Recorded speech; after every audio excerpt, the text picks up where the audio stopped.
দরজা খুলে দেখ তোরে হাবল এসেছে,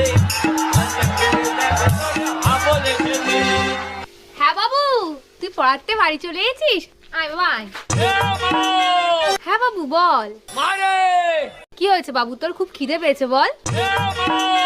মারে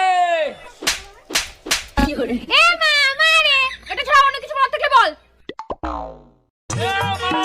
এই তোর এ মা এমা ছাড়া অন্য কিছু বলার থাকলে বল। ওমা জানা আজকে কি হয়েছে?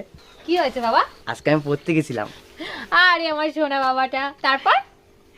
তারপর যখন পড়তে গেছি মাস্টারের বাড়ি গিয়ে দেখি কেউ উঠেনি। তারপর তারপর গিয়ে দেখি মাস্টার ওর বউরে জড়ে ধরে ঘুমিয়ে আছে। আমি বলতে নেই বাবা, তুমি পড়াশোনায় মন দাও। তারপর কি হলো? তারপরে মাস্টারের ঘরের সামনে গেলাম, গিয়ে বললাম